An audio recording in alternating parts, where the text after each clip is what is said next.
เดือนธันวาคมพุทธศักราช2566ตรงกับเดือนอ้ายใต้เดือน3เหนือแรม2ค่ำญาติโยมวันนี้วันศุกร์พุกวันเสาร์ก็มีการปฏิบัติธรรมอยู่เนอะญาติโยมชมรมผู้ปฏิบัติธรรมประจำวันเสาร์วันพรุ่งนี้ก็ขึ้นวัดขึ้นวาได้ช่วยกันไปจัดแจงแต่งดาเตรียมความพร้อมส่งท้ายปีเก่าต้อนรับปีใหม่ก็จะได้เลี้ยงส่งกันเนาะ วันพรุ่งนี้วันเสาร์มาปฏิบัติธรรมนับถอยหลังแห่งบกี่วันก็จะหมดเดือนหมดปีพุทธศักราช2566จัดโยมท่านสาธุชนทั้งหลายวันที่31นี่ก็มีกิจกรรมหลายที่หลายต่างก็วันนี้ก็เช่นเดียวกันวันที่29นี่วันศุกร์ทางวัดศิลาอาจคายนอกเพิ่นก็จะทำบุญครบรอบปีของวัดที่ได้สร้างวัดสร้างวามามีการเจริญพระพุทธมนต์สืบโหราจตาของวัดบ้านขายนอกศิลาอาจก็เดี๋ยวก็จะได้เดินทางไปร่วมในพิธีวันที่31นะก่อนจะมีกลางคืนสวดมนต์ค่ำปี เวลา9 โมงก็จะมีการเปิดกิจกรรมในการฟังเทศมหาชาติณที่วัดทุ่งจำรองตำบลแม่คาญาติโยมไปเปิดกิจกรรมฟังเทศมหาชาติที่วัดทุ่งจำลองหลังจากนั้นก็มาร่วมกันประกอบพิธียกช่อฟ้า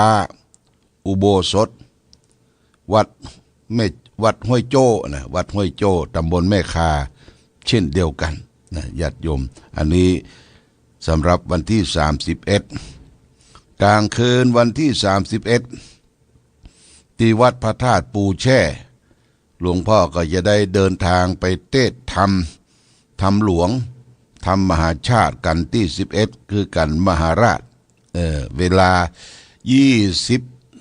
21 นาฬิกา9 โมงเมื่อคืนจะไปให้มันเลยเวลาไปนมนานเพราะที่ต่างวัดพระพุทธบาทอุดมนี่ก็ที่ลานอนุสาวรีย์พระเจ้าฝางศรัทธาญาติโยมก็จะมาจุมกันตั้งแต่10 โมงเมื่อคืน22 นาฬิกาเพื่อเตรียมการสวดมนต์ข้ามปีนะสวดมนต์ข้ามปีลานอนุสาวรีย์พระเจ้าฝางได้เตรียมเสื่อศาสตร์อาสนะปูรองนั่งเพื่อแก่ศรัทธาญาติโยมแล้วพร้อมกันนั้นก็มีตำรับตำรามีตำราสวดมนต์ข้ามปีพิมพ์แล้วก็ได้ถ่ายเอกสารไว้เรียบร้อยแล้วจำนวน100 เล่มเมื่อคืนนี้ถ้าไผมาสวดมนต์ข้ามปีก็จะได้แจกปฏิทินล้านนาแห่มรอบ1เนาะรอบ1ไผที่ได้ไปก็บ่าวะที่ไผบ่ได้เตื้อก็มาเอากันสวดมนต์ข้ามปีที่ลานอนุสาวรีย์พระเจ้าฝางวันที่31ส่งท้ายปีเก่าต้อนรับปีใหม่วันที่1นี่ขึ้นศกปีใหม่ศักราชใหม่ปี2567เชิญชวนญาติโยมท่านสาธุชนตั้งหลายจะอยู่จอกใดแจงใดออกมาร่วมกันทำบุญขึ้นปีใหม่โดยการทำบุญตักบาตรทำบุญตักบาตรตั้งแต่7 โมงเช้าพุ่นไปถึง9 โมงครึ่งบ่ญาติโยมนะเพราะถนนเส้นทางที่เดินบิณฑบาตก็ไกลพอสมควรพระเจ้าประสงค์จำนวน99 รูปพระสงฆ์องค์เนนมาจุมกันทางเทศบาลตำบลเวียงฝางก็จะได้จัดข้าวต้มมาถวายเป็นจังหันเจ้าเลี้ยงตุเจ้าพระสงฆ์องค์เนนฉันข้าวต้มกาแฟน้ำชาเรียบร้อยก็เดินทาง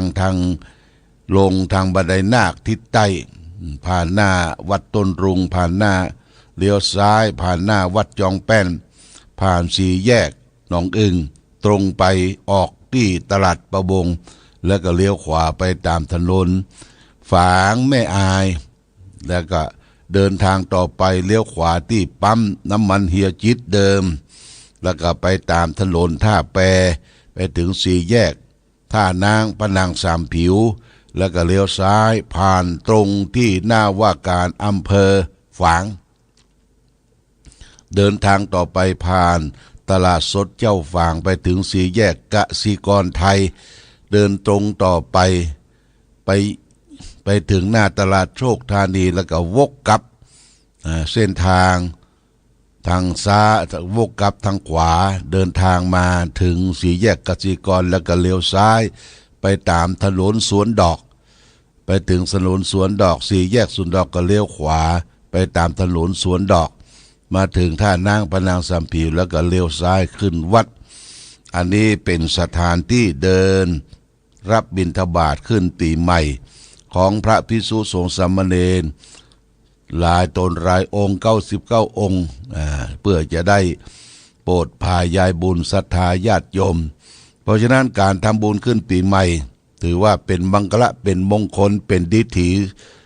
เถลิงศกที่ดีเราก็จะได้มีวิถีชีวิตใหม่ขึ้นมาเชิญชวนญาติโยมนำข้าวสารอาหารแห้งขนมนมเนยลูกส้มของหวานมาใส่บาตรพระเจ้าประสงค์และของที่เหลือจากสมณะบริโภคหลังจากที่ถวายพระสงฆ์องค์เนรไปเป็นชุดเรียบร้อยแล้วเราก็จะได้เก็บข้าวสารอาหารแห้งหรือขนมนมเนยเป็นบะหมี่ต่างๆจัดใส่ถุงแพ็คไว้เพื่อจะได้จัดงานวันเด็กแห่งชาติในวันที่13วันเสาร์ที่13มกราคมนะญาติโยมนะวันเสาร์ที่13มกราคมบริเวณลานอนุสาวรีย์พระเจ้าฝางในวัดพระบาทอุดมก็จะมีการจัดวันเด็กของชาติวัดพระบาทอุดมร่วมกับเทศบาลตำบลเวียงฝางร่วมกับหน่วยอบรมประชาชนประจำตำบลร่วมกับโรงเรียนวัดพระพุทธบาทอุดมจัดงานวันเด็กแห่งชาติทุกปีเพื่อให้ความสุขแก่ลูกหลานเยาวชนถิ่นธุรกันดารจากที่อื่นที่ไกลก็มากันเด้อเมื่อตอนก็จะมีการเลี้ยงขนมจีนขนมเส้นขนมจีนขนมเส้นประมาณ300กิโลนะ300กิโลโดยคณะแม่บ้านของวัดพระพุทธบาทอุดมก็ช่วยกันจัดจ้านสร้างเลี้ยงขนมจีนกันอันนี้โมทนาสาธุและคืนปีใหม่เรียบร้อยแล้วเราก็จะมีงานแห่งงานหนึ่งก็คืองานสืบชะตาหลวงวันที่3นี่เป็นวันดีญาติโยมวันพุธที่3เป็นวันดีวันขึ้นปีใหม่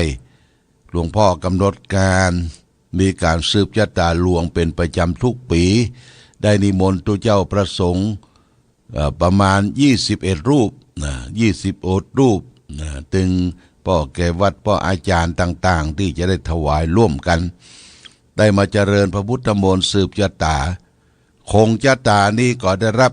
อภินันทนาการจากพ่อนานอนันต์ชัยวงศ์พ่ออาจารย์วัดศรีดอนใจเปิ้นก็ทำคงชะตามาตานโดยแล้วก็ได้ปูชาโดยอันนี้ก็มาตั้งคงชะตาเมื่อแรงวันที่2ที่ชั้น2วิหารพระเจ้าองค์พลาพระเจ้าละแข่งเด้อญาติโยมเด้อ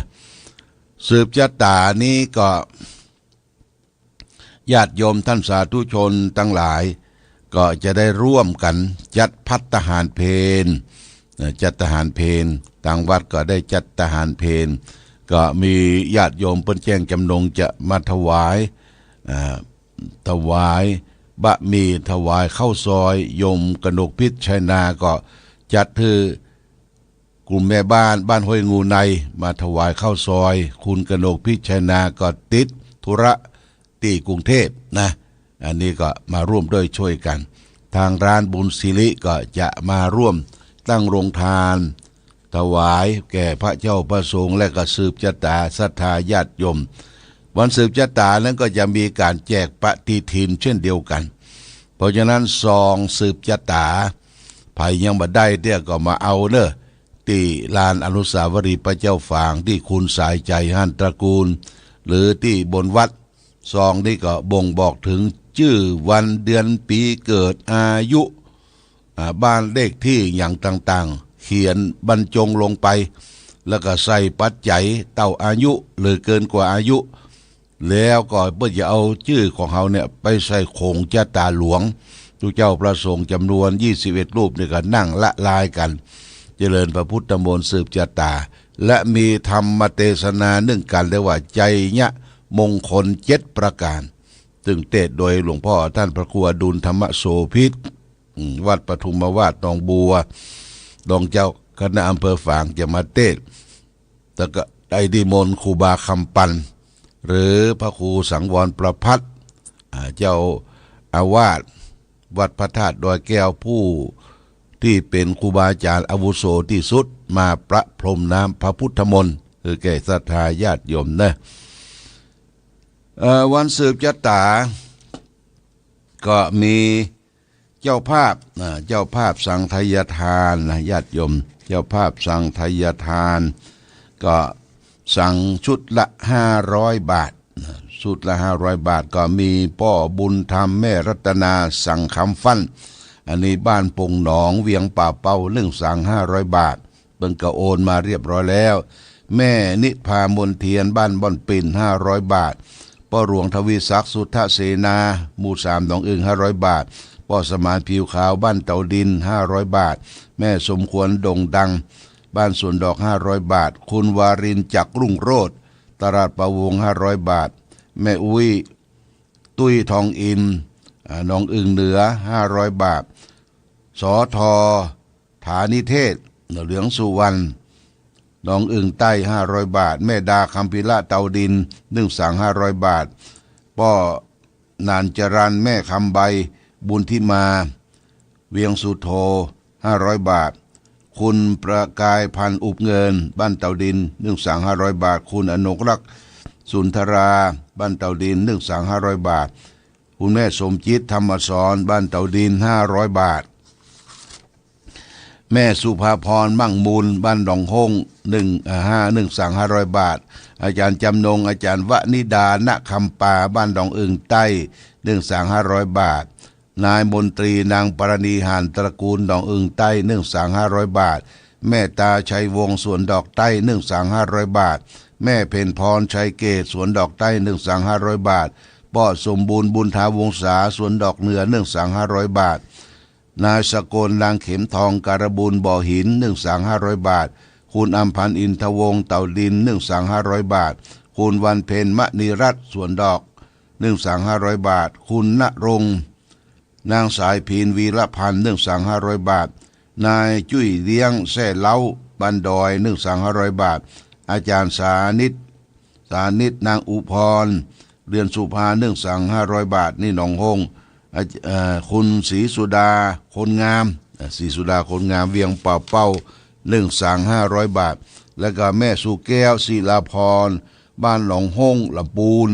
สั่ง500 บาทพ่อตาแม่คำน้อยสมมิตรบ้านสันปะคาสั่ง500 บาท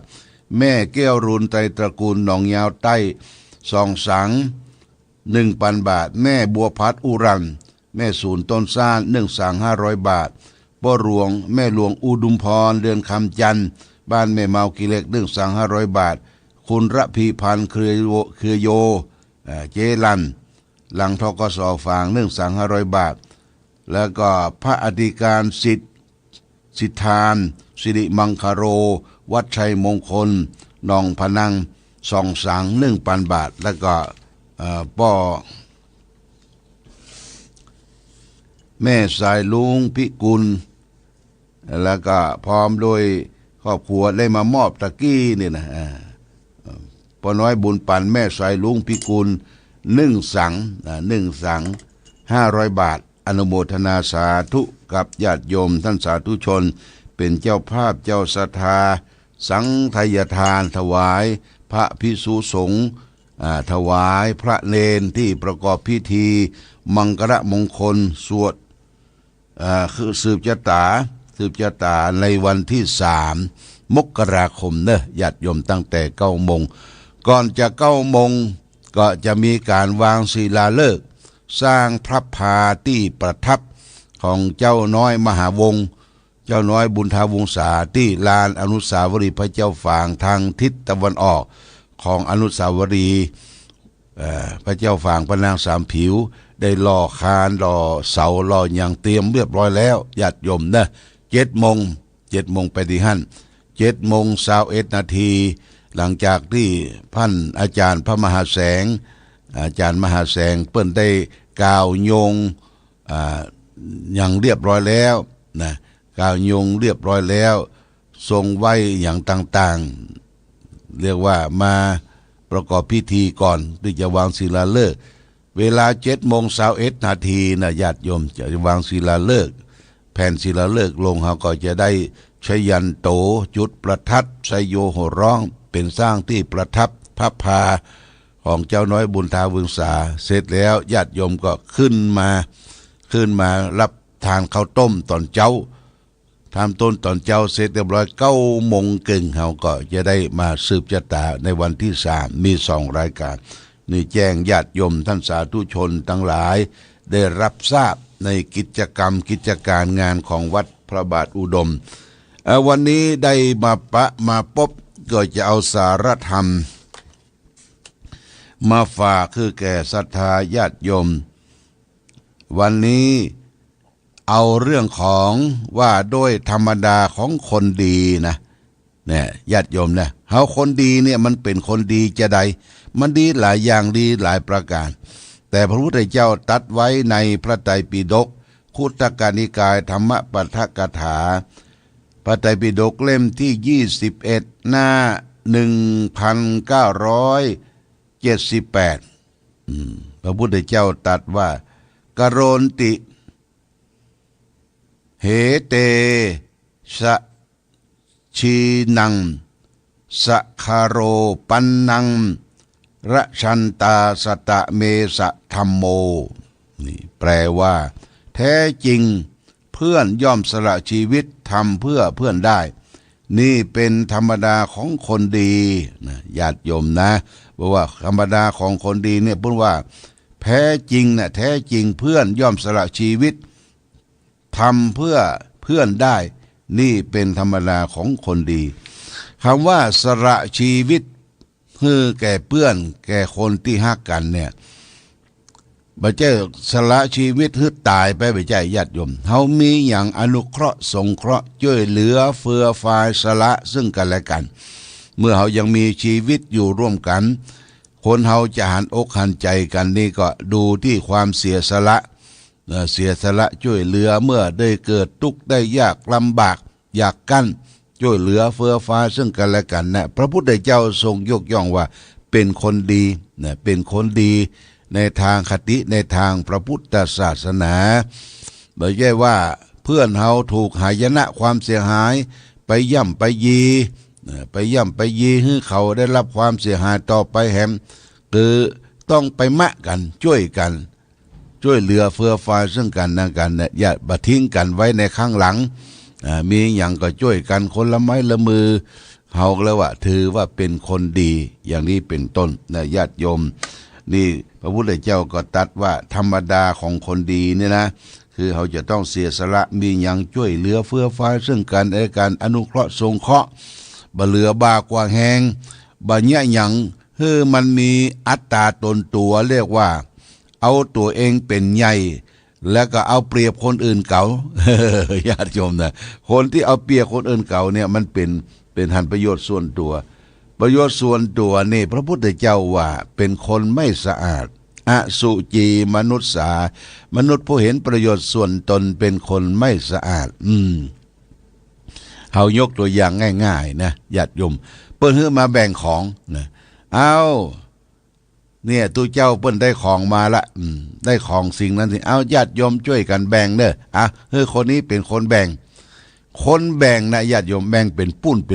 ตกปุ้นมันโอ้ยังมันเหลือนักได้นักนี่หันประโยชน์ส่วนตัวละเปิ้นแบ่งจิ้นควายตาย5แต่ก่อนเนี่ย กินควายตายห้าเพิ่นจะไปปาดแบ่งกันเป็นหุ้นเพื่อเอามาย่างเอามาประกอบอาหารก่อนคนนี่ลำบากยากกั้นกันแบ่งเป็นหุ้นตัดมันในหุ้นได้นักได้ใหญ่เหลือเปิ้นเนี่ยหารประโยชน์ส่วนตัวละอย่างไอ้อย่างก็เคาะเข้าองค์เหี่ยหมดเคาะเข้าองค์เหี่ยหมดนี่หันประโยชน์ส่วนตนส่วนตัวนี่ต้องระมัดระวังญาติโยมนะกินเพื่อแผ่ซึ่งกันและกันเนี่ยญาติโยมคือแบ่งปันความสุขแก่ศรัทธาญาติโยมสาธุชนทั้งหลายวันนี้ต้องขอบคุณตะกี้แม่สายรุ่งพิกุลเปิ้นเป็นนั่งกาดนั่งรีไปปะของกินอาหารลำก็ได้นำมาถวายที่วัดว่าตุลุงเอามาถวายวัดเนอะเอาผักเอาไม้อย่างมาใส่เรียบร้อยแล้วบึดก็แม่ครัวจัดการนี่แบ่งปันของดีของรำที่ได้ไปปะไปปบเอามาถวายเอามาแบ่งปันให้แก่พี่น้องญาติโยมนี่เป็นสิ่งที่ประเสริฐเลิศสุดนะอย่าไปทิ้งกันอย่าไปขว้างกันอย่าไปว่าให้กันอยู่ด้วยกันเพื่อนนี่ต้องอาศัยซึ่งกันและกันอันนี้ลักษณะของคนดีคนดีอยู่ที่ไหนตกน้ำบ่ไหลตกไฟบ่ไหม้มีคนยกย่องสรรเสริญได้ญาติโยมคนดีนะตกน้ำบ่ไหลตกไฟบ่ไหม้มีคนยกย่องสรรเสริญเทวดาคุ้มครองรักษาตรงกันข้ามกับคนหันประโยชน์ส่วนตัวญาติโยมหันประโยชน์ส่วนตัวหันแก่ได้แก่ตนแก่ตัวมีอย่างเอาเปรียบเปิ้นเนี่ยเปิ้นว่าโอ้บ่ค่อยดีเท่าที่ควรนะเอาต้องเสียสละช่วยกัน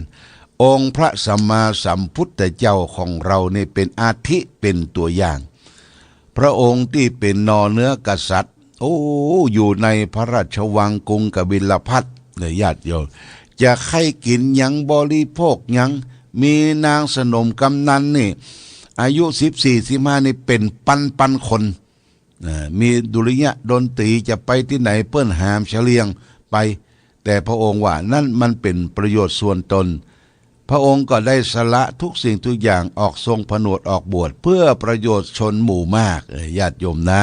จนได้ตรัสรู้ธรรมเป็นองค์สมเด็จพระสัมมาสัมพุทธเจ้าตรัสรู้ธรรมแทนที่จะเข้าแพะเข้าป่าเข้าถ้ำหายไป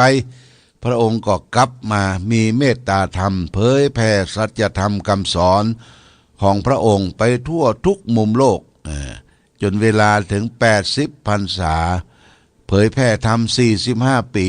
ญาติโยม80 พรรษาพระองค์ก็เสด็จดับขันธปรินิพพานญาติโยมนะเนี่ยคือทำประโยชน์ตนประโยชน์ท่านให้ถึงพร้อมอย่าไปขี้จิให้ขี้จิแหงขี้จิขี้จำอันนั้นอันนี้ญาติโยม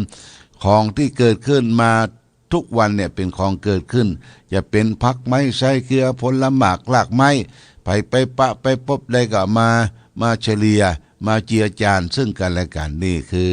เรียกว่าสร้างผลงานแห่งความดีเกิดมาทั้งทีทำดีให้ได้อย่าตายทั้งทีให้ได้ฝากเดียวไว้ทำดีไว้ให้ลูกทำถูกไว้ให้หลานทำความชื่นบานไว้กับประเทศชาติบ้านเมืองของเรานี่เป็นสิ่งที่เราจะต้องสร้างสมบุญญบารมีของเราและท่านทั้งหลายต่อไปเอาละวันนี้รายการธรรมประทีปส่องต่างภาคเจ้าได้มาพบกันภาคกลางคืนเนื้อญาติโยมวันนี้วันศุกร์บึด20 นาฬิกาถึง22 นาฬิกา2 ชั่วโมงนี่อย่างมากก็ประมาณชั่วโมงครึ่งเนาะเพิ่นจะปิดสถานีเจ้า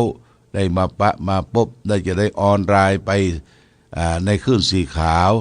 ญาติโยมที่อื่นได้ยินได้ฟังอันนี้ก็บึดก็ได้ปะกันอีกครั้งหนึ่งท่านหนึ่งวันนี้รายการธรรมประทีปส่องต่างต้องขอลาก่อน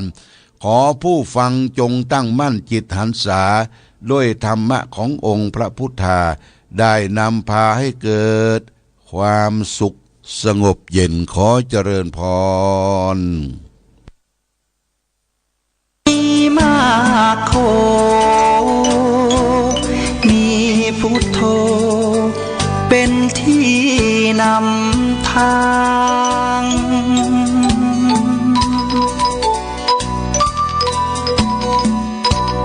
แคว้นแดน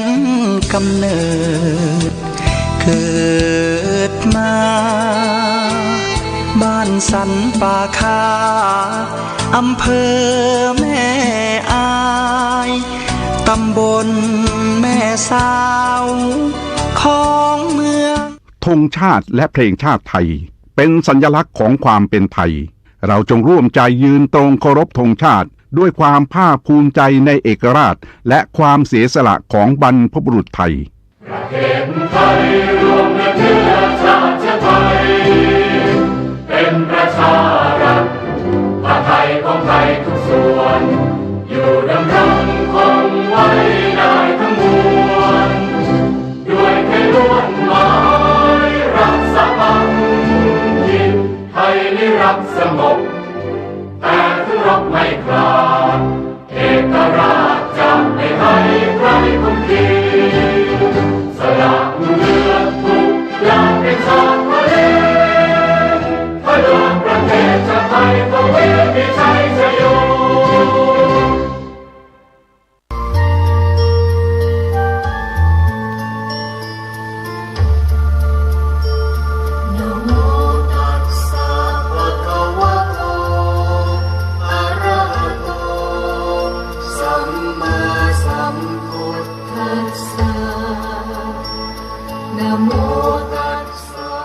ขอเชิญร่วมทำบุญทอดพระป่าสามัคคีสมทบพัฒนาสร้างพุทธมณฑลจังหวัดเชียงใหม่พื้นที่190 ไร่คณะสงฆ์อำเภอดอยหล่อส่วนราชการกำนันผู้ใหญ่บ้านองค์กรปกครองส่วนท้องถิ่นและศรัทธาประชาชนทุกหมู่เหล่าณสำนักพุทธมณฑลจังหวัดเชียงใหม่ชั่วคราวบ้านโคกเสือหมู่ที่18ตำบลดอยหล่ออำเภอดอยหล่อจังหวัดเชียงใหม่วันจันทร์ที่1 มกราคม 2567 เวลา 14 นาฬิกาสุขาสังคัสสะสามัคคีความสามัคคีนำมาซึ่งความสุข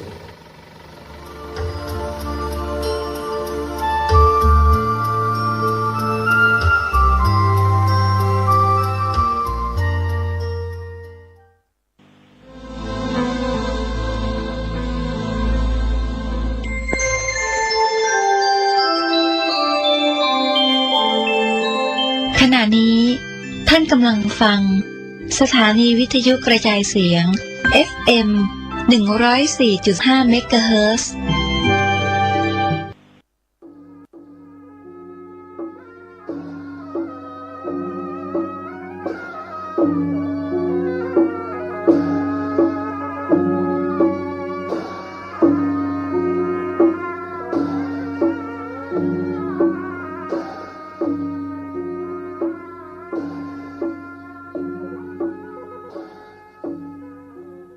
ขอความเจริญในธรรมและความผาสุกทางใจจงได้มาบังเกิดมีกับท่านสาธุชนคนดีผู้เจริญในศีลผู้เจริญในธรรมทุกท่านพร้อมกันนี้ขอยกมือ10 นิ้วกราบอาราธนาเอาคุณพระแก้วเจ้าทั้ง3 ประการบุญศีลบุญทานที่ท่านผู้ฟังทั้งหลายได้กระทำปั้มเป่งมาคุณงามความดีที่ทำไว้ในอดีตและกำลังจะทำเวลานี้คุณพ่อคุณแม่คุณครูบาอาจารย์ผู้ประสิทธิ์ประสาทวิชาความรู้เสื้อวัดเสื้อวาเสื้อบ้านเสื้อเมืองพระสยามเทวาธิราชสิ่งศักดิ์สิทธิ์ทั้งหลายอันมีพระบรมธาตุเจ้าโดสุเทพครูบาเจ้าศรีวิจัยนักบุญแห่งล้านนาไทยพระธาตุเจ้าหริพูนชัยพระธาตุเจ้าดอยกองมูจังหวัดแม่ฮ่องสอนพระธาตุเจ้าลำปางหลวงจังหวัดลำปางเป็นต้นขอได้มาปกปักรักษาพ่อแม่พี่น้องลูกหลานเหลนวงศาคณาญาติทั้งสายโลหิตทั้งญาติธรรมทั้งหลายตลอดถึงข้าราชการทหารที่อยู่ในจังหวัดเชียงใหม่และกำลังปฏิบัติหน้าที่อยู่ชายแดนตำรวจผู้ บาอาจารย์พ่อค้าพาณิชย์เกษตรกรรมคนรับจ้างใจแรงงานคนขับรถขับลาทุกท่านที่เปิดวิทยุรับฟังเวลานี้เพื่อปากันมีความสุขกายสุขใจเหมือนกันทุกคนตลอดกาลนานก่อนที่จะได้ดำเนินรายการต่อไปนี้ขอปากันยกมือ10 นิ้วไว้พระพุทธพระธรรมพระสงฆ์เอาไว้เป็นสรณะติเปิ้งพนมมือขึ้นว่าพร้อมกันอะระหังสัมมาสัมพุทโธภควาพุทธังภควันตังอภิวาเทมิกราบสวากขาโตภควตาธัมโมธัมมังนัมมัสสามิกราบสุปฏิปันโนภควโตสาวกสังโฆสังฆังนะมามิกราบ หันทะไมยังพุทธัสสะภควโต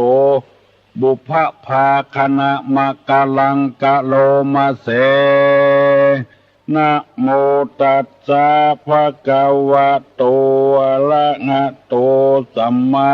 สัมพุทธัสสะนะโมตัสสะภะคะวะโต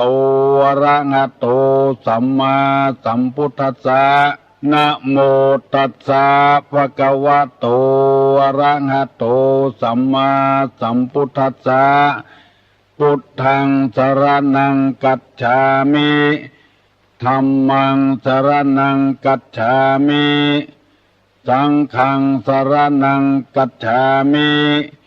ตุติยัมปิพุทธังสรณังกัจฉามิตุติยัมปิธัมมังสรณังกัจฉามิตุติยัมปิสังฆังสรณังกัจฉามิตติยัมปิพุทธังสรณังกัจฉามิตติยัมปิธัมมังสรณังกัจฉามิตติยัมปิสังฆังสรณังกัจฉามิอิติปิโสภะคะวาอะระหังสัมมาสัมพุทโธวิชชาจรณะสัมปันโนสุขโตโลกาวิทูอนุตตโลปุริสะธัมมสารถิสัทธาเทวะมนุษย์สานังพุทโธภควติสวากขาโตภควตาธัมโมสันติทิโกอากาลิโกเอหิปัสสิโกโอปนะยิโกปัจจตังเวทิตโพวิญโยหิติสุปฏิปันโนภควโตสาวกสังโฆอุจุปฏิปันโนภควโตสาวกสังโฆญาญาปฏิปันโนภควโตสาวกสังโฆสามิจิปฏิปันโนภควโตสาวกสังโฆญาติตังจัตตาลิปุริสายุคานิอัฏฐาปุริสาปุคลาเอสะภะคะวะโตสาวกสังโฆอาหุไนโยปาหุไนโยทักขิไนโยอัญจลิกาลนิโยอนุตตะลังปุญญเขตังโลกัสสติกราบหนึ่งกราบสองกราบสามกาเลนะธรรมัสสวนังเอตัมมังคลมุตตมังมาแล้วเนอะมาฉ่ำแล้วเสียงกองเสียงกอง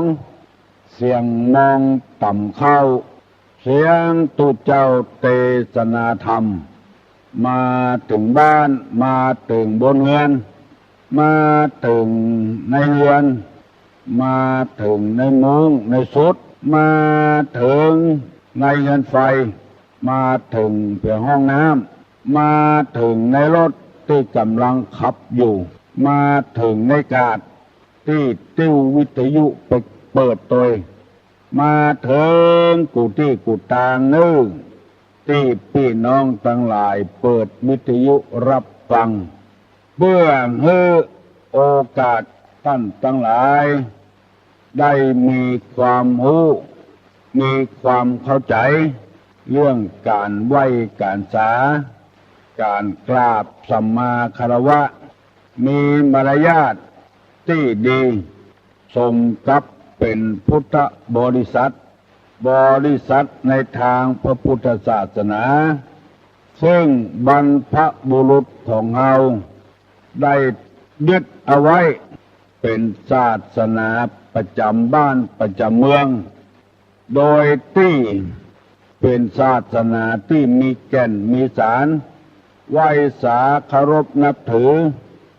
นำไปปฏิบัติแล้วบ่เป็นพิษบ่เป็นภัยกับไผเป็นเรื่องที่ดีของสังคมอยู่ตลอดเพราะในทางพุทธศาสนานี้สอนเดินทางแบบธรรมชาติบ่ฮือบิดบ่ฮือเบียดธรรมชาติก็คือสิ่งที่มันเกิดขึ้นมาเองเป็นมาเองมันเป็นเชื้อใดมันเป็นเชื้อนั้นคนทำดีความดีมาตอบสนองคนทำความชั่วย่อมตอบสนองปลูกพืชปลูกผักชนิดใดผลที่ได้รับมาก็พืชเช่นนั้นผักชนิดนั้นธรรมะก็อย่างนั้นถ้าปฏิบัติอย่างใดผลก็จะแสดงขึ้นมาถ้าแบบปฏิบัติเลยผลก็บ่แสดงขึ้นมาเหมือนกับเฮาปลูกมะม่วงที่เฮาจะกินที่เฮาปลูกก็บ่ได้กินไปกินมะม่วงของบ้านอื่นคนอื่นพูนที่เพิ่นปลูกมีลูกก็จำเป็นได้ทุกข์กับลูกถ้าหมีก็บ่ได้ทุกข์กับลูกหรือบ่หมีเอาลูกคนอื่นมาเลี้ยงเอาหลานคนอื่นมาเลี้ยงลูกคนตัวเองมาเลี้ยงก็ย่อมจะเป็นทุกข์เช่นเดียวกันถ้าหากบ่ใครทุกข์กับลูกกับหลานเฮาก็บ่ไปพัวพันกับมันบ่เอามาเลี้ยงมันก็บ่ทุกข์ยกตัวอย่างให้เป็นธรรมชาติที่พี่น้องทั้งหลายได้ฟังแล้วมันเป็นธรรมชาติ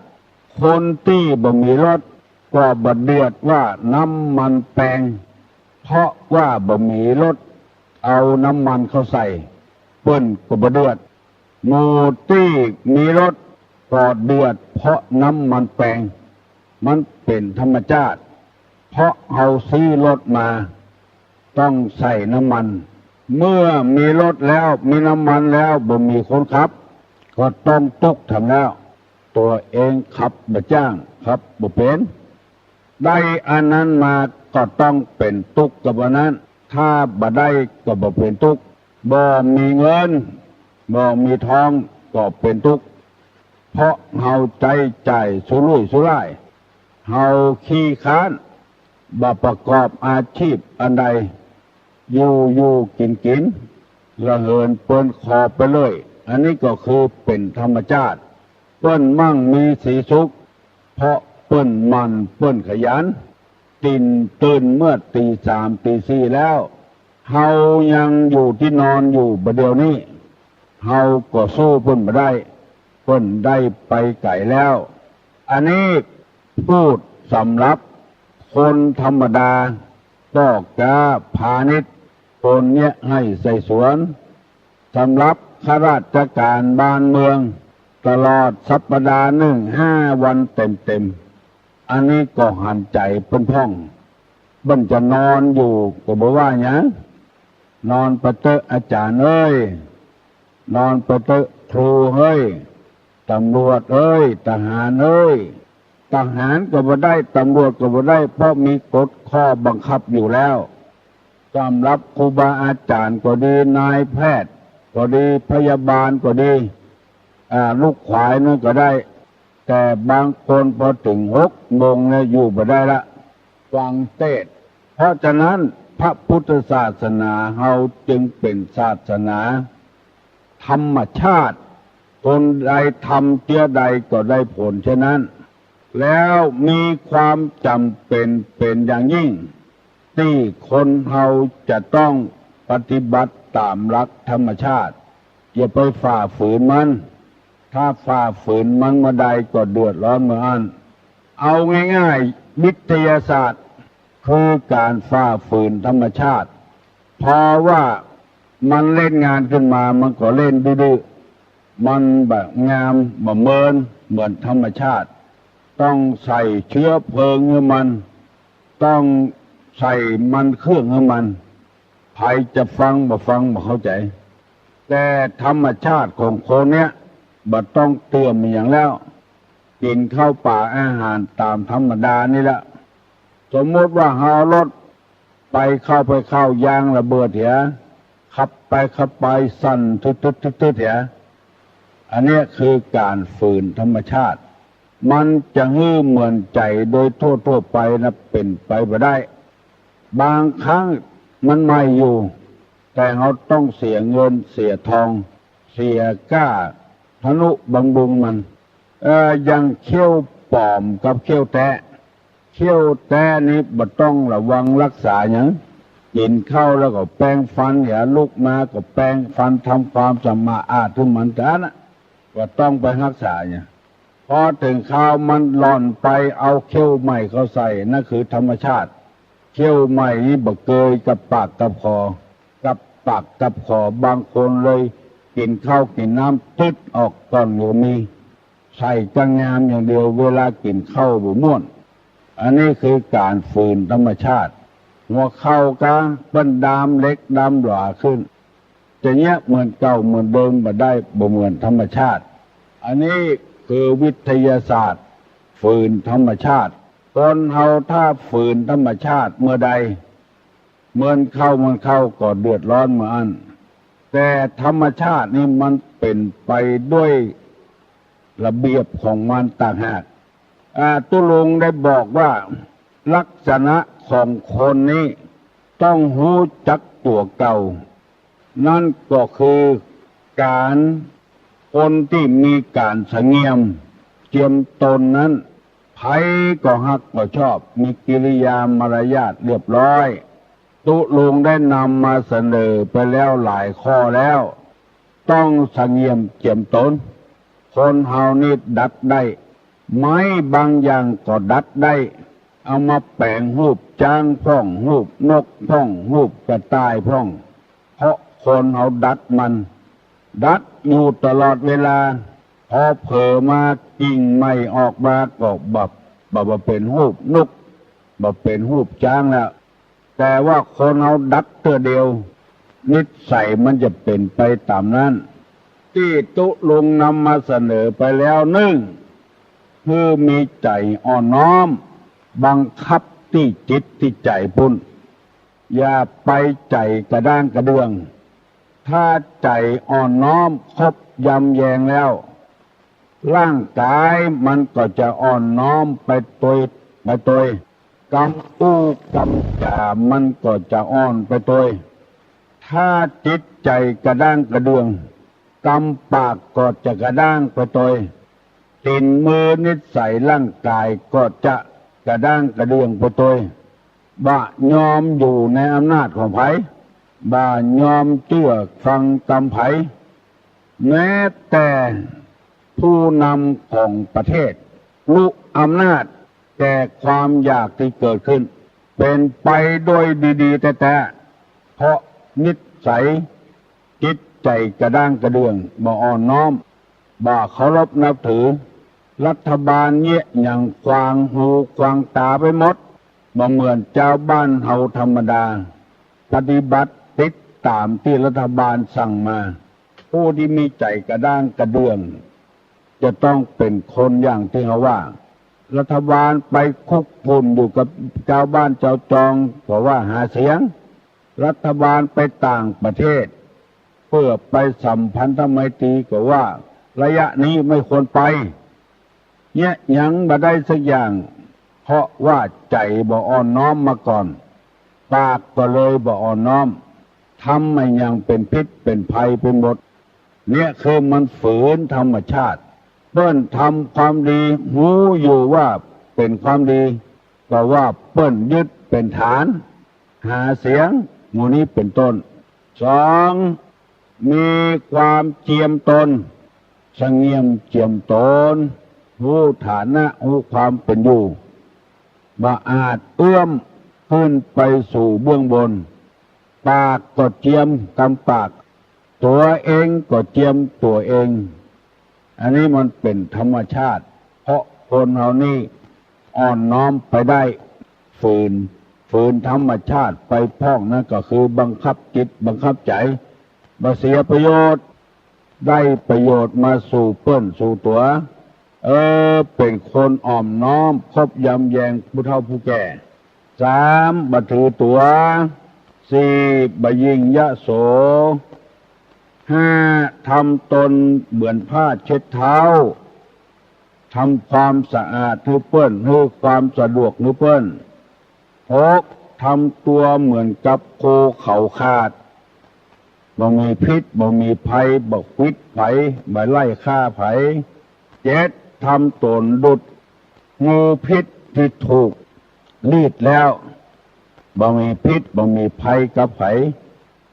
ผัวก็บ่มีพิษกับเมียเมียก็บ่มีพิษกับผัวแปดอ่อนโยนเก้านุ่มนวลวันนี้จะอธิบายคำว่าอ่อนโยนข้อที่แปดกับข้อที่เก้านุ่มนวลอ่อนโยนนี่บ่ใจอ่อนแอไปสังเกตพ่อผัวเมียเป็นอยู่กับกันเมียไม่ยิงคนใดอ่อนโยนต่อผัวได้ปฏิบัติปัดโผผัวจะมีคนนิยมชมชอบถุงคนต่างภาคกลางภาคใต้นิยมมาเสาะเมียตังเหนือเพราะว่าคนตังเหนือนี้ได้รับอิทธิพลจากพระพุทธศาสนาปฏิบัติปัดโผผัวดีกูบาดย่างต่างเตียวอย่าว่าแต่คนไทยภาคกลางภาคใต้เลยแม้แต่ฝรั่งมั่งค่าก็นิยมเอาคนไทยไปเป็นเมียว่าใจเพื่อกามราคะอย่างเดียวเพราะแม่ยิงตังเหนือพ่อแม่เป็นคนสั่งคนสอนคืออ่อนโยนคือนุ่มนวลต่อสามีปฏิบัติดีแท้บางคนปฏิบัติเหลือพ่อเหลือแม่ผู้มือกำเนิดจำก่อนปฏิบัติสามีคนจึงนิยมชมชอบกันแม่ยิงฝรั่งชอบแต่งงานกับผู้ชายต่างประเทศอย่างทางภาคอีสานเพราะว่าคนผู้ชายต่างประเทศ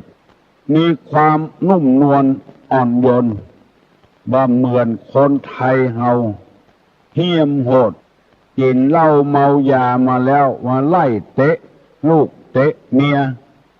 ว่าจะได้ก็บ่ฟังลูกอยู่คนตี้คนต่างคนจอกคนแจ้งเหี้ยมโหดบ่อ่อนโยนบ่นุ่มนวลเหมือนฝรั่งนี่ไปที่ไหนเอาเมียนำหน้าต่างคนต่างอ่อนโยนนุ่มนวลเข้าใส่กันแม่ยิงไทยก็อ่อนโยนนุ่มนวลก็ชายฝรั่งก็อ่อนโยนนุ่มนวลมันตยกันได้บ่มีพิษบ่มีภัยกับกันที่นำมาเสนอนี้เพื่อให้สังคมเฮาอยู่ได้มีความสุขบานหวานใจพยายามปรับปรุงเอาได้เน้อก็ออกไม่ออกศรัทธาบางคนมาสอตุลุงว่าตุลุงตุเจ้าวัดนี้ที่โคตร เอาใจตัวเองว่าจะก่อสร้างงานแปลงหยังเอาใจตัวเองว่าไผทัดท้านไผคัดค้านไผบอกก็บ่ฟังเอาใจตัวเองว่าอันนี้คือความบ่อ่อนโยนความบ่นุ่มนวลบางแห่งบางที่จะคิดจะสร้างอย่างบาทำแบบทำแปลนเสนอตามลำดับชั้นให้สร้างก็สร้างไปแล้วสร้างหาดมาแล้วสักกรรมก็มีเพราะว่าบ่อ่อนโยนบ่อ่อนบ่นุ่มนวลเอาใจตัวเองว่ากระด้างกระเดื่องมาบวชในธรรมมิตรในยังบ่เข้าใจดีเตื้อก็เลยทำตัวเหมือนกับ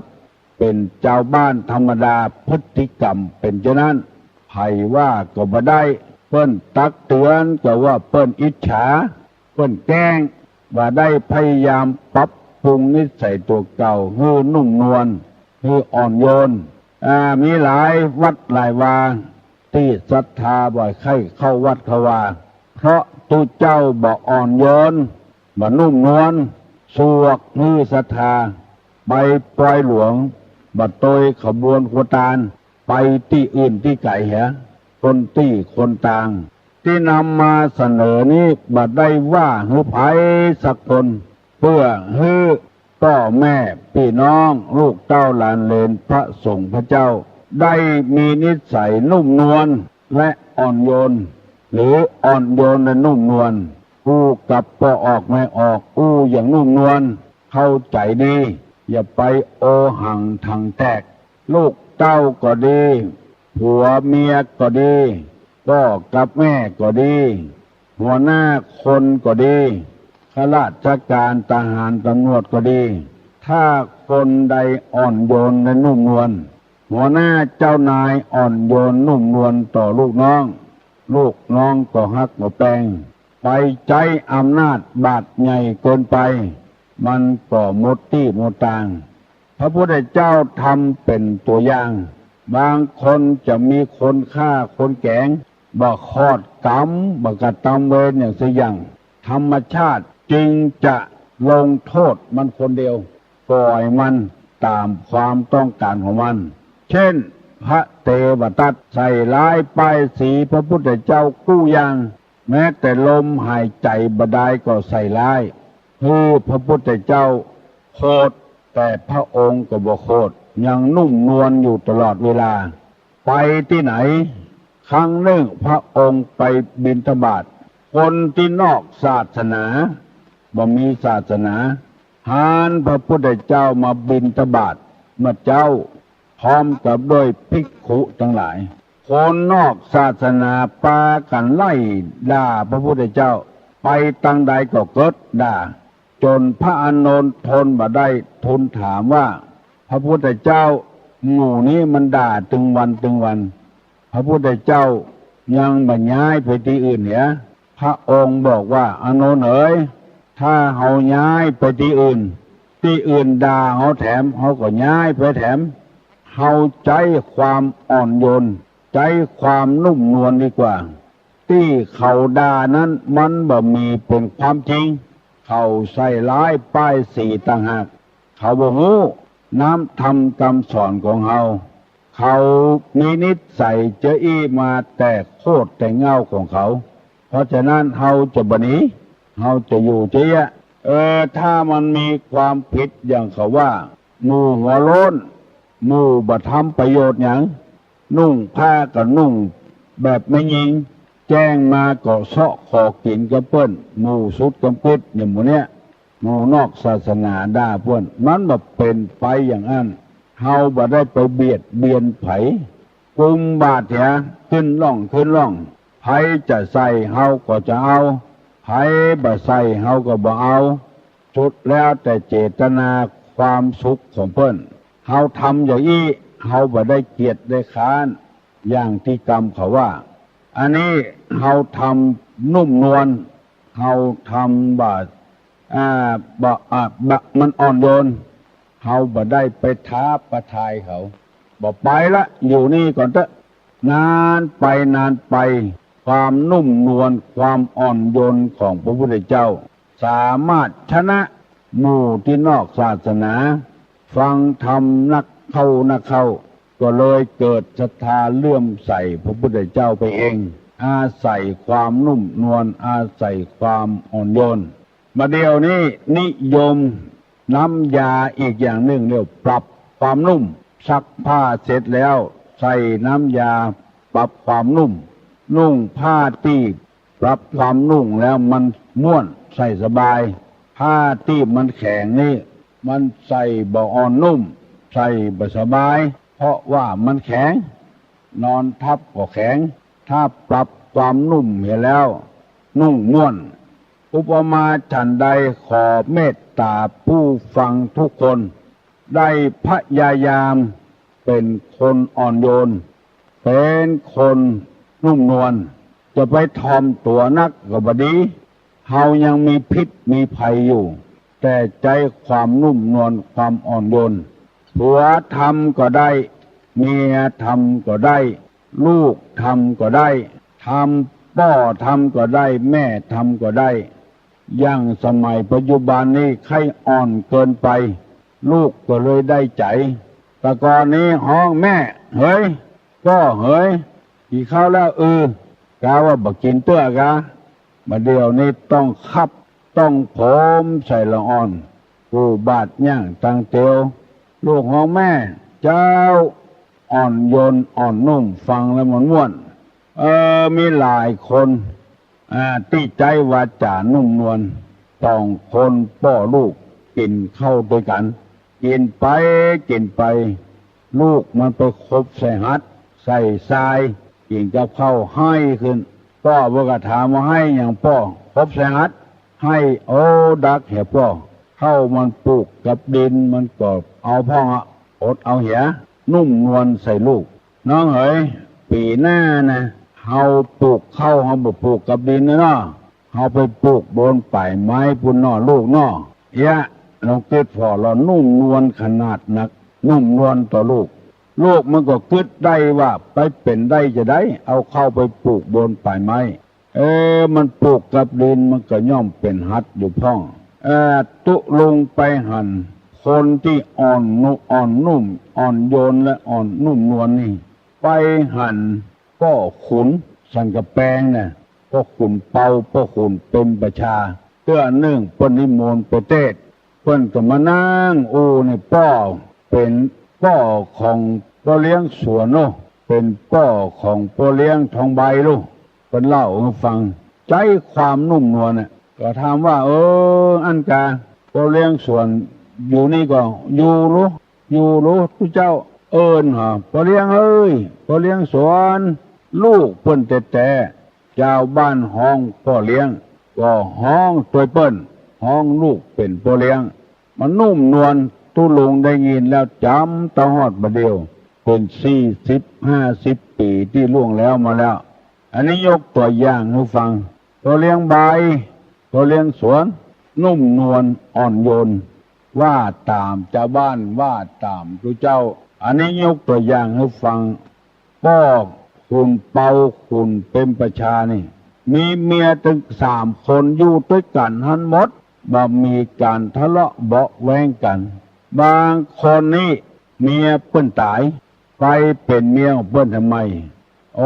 อยู่กับผัวอยู่ได้แต่ไปทะเลาะกับลูกติดเมียทำไมอันเนี้ยบ่อ่อนโยนบ่นุ่มนวลกระด้างกระเดื่องในที่สุดก็อยู่บ่ได้ต้องละกันหย่ากันเพราะว่าก็เดียวว่าจะมาช่วยกันฮิกันหาให้เจริญรุ่งเรืองเป็นมาหาเรื่องลูกติดผัวบางคนก็พิษกับลูกติดเมียจะเอาไอ้อย่างนักหนาอยู่ด้วยกันไปฮั่นละอยู่ไปตามน้ำทำไปตามตัวน้ำเพียงใดดอกบัวเพียงอันอยู่มาก็มาอยู่กับวัดกับวาเมินเข้าไปคุยลูกศิษย์ลูกหาเก่าไปสนไปส่อลูกศิษย์ลูกหาเก่าฮู้ครูบาอาจารย์ฮู้ตัวเองใครได้หน้าใครได้ตาหมู่เนี้ยมันบ่อ่อนโยนบ่นุ่มนวลฟังว่าอย่าเตอะพอออกไม่ออกปนมมือเนอสัพพะโรคาวินิมุตโตสัพพะสันตาปวัตติโตสัพพะเวระมติกันโตนิพุตโตจัตุวัง ภวสัพพิติโยวิวัจจันตุสัพพะโลกโควินัสสตุมาเตภวะตนตราโยสุขิติคายุโกภวะอภิวาทนาสีริสานิจังวุธาปจายโนยัตตาโลธรรมาวัฏันติอายุวันโนสุขังพลัง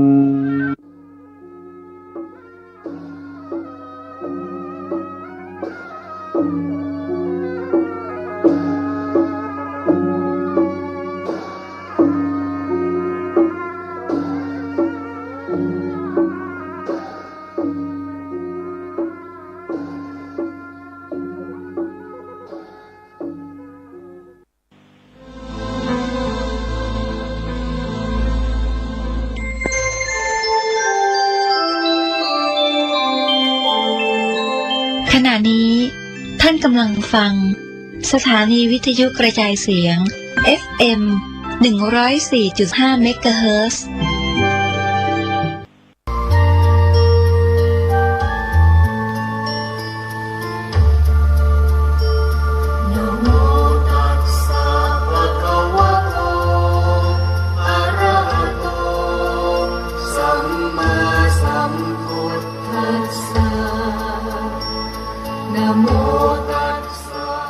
ขอเชิญร่วมทำบุญทอดพระป่าสามัคคี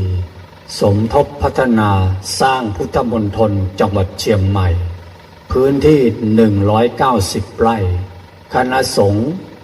อำเภอดอยหล่อส่วนราชการกำนันผู้ใหญ่บ้านองค์กรปกครองส่วนท้องถิ่นและศรัทธาประชาชนทุกหมู่เหล่าณสำนักพุทธมณฑลจังหวัดเชียงใหม่ชั่วคราวบ้านโคกเสือหมู่ที่18ตำบลดอยหล่ออำเภอดอยหล่อจังหวัดเชียงใหม่วันจันทร์ที่1 มกราคม 2567 เวลา 14 นาฬิกาสุขาสังคัสสะสามัคคีความสามัคคีนำมาซึ่งความสุข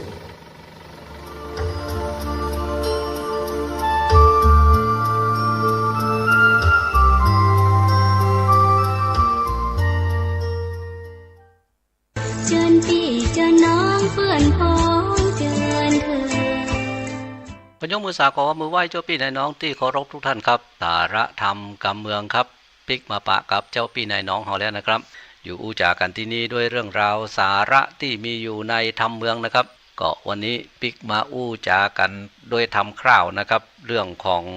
จักกาข้างคำครับโอ้กำลังจะไปกันม่วนกำลังจะไปกันงานนะครับประเดี๋ยวนี้นะอันที่ม่วนที่งานนี่ไม่ใช่หยังนะครับเนาะไปอันท่ากอยปุญญาปรมีของบ่าอ้ายข้างจาครับจะกาข้างคำว่าจะเป็นจะได้กันเนี่ยนะครับเนาะเพราะว่าประเดี๋ยวนี้เจ้าป่อพญาครับโอ้แปลงขัวกันแล้วละนะครับเนาะตอบปัญหาก็ได้ไปหมดละนะครับเนาะ7 ข้อตอบพื้นตึงหมดนะครับเนาะ3 แถม 4 ข้อก็ตอบพื้นหมดนะครับเนาะได้ไปหมดไปเสี่ยงละลู่นะครับประเดี๋ยวนี้ซ้ำมาเอาแถมเหมาะเอามันโยกธนูแถมละกันนะครับประเดี๋ยวนี้นะอันปิกบานไปก่อนปะ7 วันปิกมาอีนะแล้วก็อันเจ้าป่อพญาเปิ้นก็ไปประกาศให้หมู่เจ้าบ้านเจ้าเมืองบอกคือเจ้าพญาทั้งหลายป้ากันมาผสมจุ่มนุมกันครับอยู่ในบ้านในเมืองเปิ้นว่าป้ากันมาอดเอานะครับเนาะโอ้ไผ่ก็ใครได้ลูกนะครับเนาะลูกสาวป่อพญาประเดี๋ยวนี้ปดโธอันได้กี่ปีแล้วฮะคราวแล้วได้66นะครับเนาะเปิ้นมาขอบ่ฮื้อประเดี๋ยวนี้ก็ได้หมอก18เนี่ยครับประเดี๋ยวนี้นะอันหลั่งไหลกันมาครับนะอดเอามาหาเพื่อที่ว่าจะอันเนี่ยนะครับเนาะมาอันยกธนูนี่นะครับเนาะเปิ้นว่าบ่อ้ายนะครับบ่อ้ายจักานี่นะครับเนาะก็มาโดยเปิ้นดูนะครับพอบ่อ้ายจักามาโดยเปิ้นแล้วเนี่ยนะครับคนทั้งหลายพอมาหันใส่บ่อ้ายจักาแล้วนี่นะโอ้ก็ปากันมาเล่ากันนะครับเนาะโอ้กูนี่เกิดมาปูนอี้คนดังนี้บ่เคยหันพอตัวมันตั้งหน้าดังจักกาหัวเขียวมีหางเรียวเก็ดทียามย้ายตี้เตียวต่างเนี่ยเปียงเนี่ยแปลงกลางงาบดังสัตว์ตัวหยาบดงตันก็ปากันนะครับว่าเรื่องของอันบ่อ้ายนี่นะครับเนาะก็อันเจ้าบ้านเจ้าเมืองทั้งหลายปากันมาลุ่นนะครับเนาะโอ้แล้วก็อัน หมู่เจ้าฟ้าเจ้าแผ่นดินอันอย่างตั้งหลายแถมนะครับเนาะนักหนาปาป้านครับที่ปากันมานี่นะถ้าครับว่าประเดี๋ยวนี้จะท่ากวยสกรรมบ่อ้ายจักกามันจะยกได้ก็ว่าบ่ได้อีนะละหมู่เจ้าบ้านเจ้าเมืองตั้งหลายที่ปากันมานี่นะปะโหพอมาแผ่วแล้วเนี่ยนะครับเนาะมาปะใส่กันมันอู้กันดูนะครับงนงั้นนะครับเนาะอันลางพ่องก็บอกว่างานธนูหมอกอี้น่ะไอ้น่ะข้าจะยกขึ้นกำเดียวแต่อันไหนน่ะยกขึ้นมาจะยิงดอยตันป่าใหญ่ฮื้อไม้ล้มไขว้ปังลงได้ควายปงดิ่งเม่นเอามากินเล่นยามแรงพ่องก็ว่ามียันแดงสายเก่าเกลือเกยใจเจื้อกินมาเข้าดงหนาปากว่างภาพยังจ้างปังปายกันจ้างตายบ่จ้าแบกแล่นกว่าผายผันจากดงตันมาสู่ยังที่อยู่เกหาพวกนี้ก็ล้ำไปทั้งหมดแต่แบกจ้างล่นทั้งหมดเนี่ยนี่นะอันนี้ก็หันปากันมาอู้ใส่กันได้ครับเนาะพ่องก็ว่ามีคาถาแต่ก่อนเจ้นปูมอนเมินนานชื่อหนุมานอาจกล้าเกยยกดอยกว่าคีรีปทโทอันนี้บอกว่ามีคาถาหนุมานว่านะครับเนาะยกดอยก็ได้ว่าอันนะหมู่ลูกเศรษฐีอันยังตั้งหลายครับปากันมาลูกโอ้เขาว่ายกธนูได้แล้วนี่นะจะได้ลูกป่อพัญญาอันก็ปากันมาตึงมดนะครับนะในเมืองจำปานี่นะครับเนาะเพราะว่าเปิ้นฮื้อมาหมดลูกนะครับจะว่าไปมันก็เป็นทำอย่างหนึ่งนะครับเนาะเจ้าป่อพัญญาจะยกลูกสาวฮื้อไผ่เนี่ยนะครับเนาะมันก็ต้องฮื้อเขาได้พอได้หูได้หันว่าคนนั้นมีแหงนักหนาปาป้านหมอกใดนะเพราะถ้าคนมีแหงแล้วเนี่ยนะครับเนาะถ้าเขาหูแล้วเนี่ยนะครับโอ้มันตึงแบบเตียวใกล้เตียวกายแล้วครับกลัวกะนะครับก็อันเอิ้นไปเจ้าบ้านเจ้าเมืองเจ้าบ้านเจ้าเมืองอันเมืองอื่นก็ปากันมานักดูนะครับพอได้เวลาแล้วเจ้าป่อพญาจำปาก็ออกมานั่งกันนะครับเนาะมานั่งไม่ใช่มานั่งคนเดียวนะครับเนาะมากับเมียตัวเก่าทำลูกนะครับยังบอกปอเตื้อถมอปทุมาลูกสาวแล้วนะครับก็มานั่งแอมขี้ข้างตัวเองนะครับแล้วก็ได้เวลาแล้วก็บอกคือกับหมู่ทหารทั้งหลายลงไปช่วยกันหามธนูมาลอยนะเอาธนูมาไปอย่างนะครับทหารทั้งหลายก็เลยปากันไปหามธนูมากันนะครับเนาะธนูนี่บัดใจว่ายกคนเดียวแบกคนเดียวมาได้นั่นนะครับเนาะหามสี่ยังตึตะนะปะโถนะครับเนาะหามสี่นี่อันเหงื่อปอไหลนะครับก็เอายกมาวางตั้งกลางกันนะครับเนาะพอยกมาวางตั้งกลางแล้วเจ้าป่อพญาก็ประกาศเอิ้นกับหมู่คนทั้งหลายกับอันพี่น้องทั้งหลายที่มาพร้อมๆกันอยู่ที่นี่แล้วเอาประเดี๋ยวนี้นะถ้าไผยกธนูอันนี้ได้นะ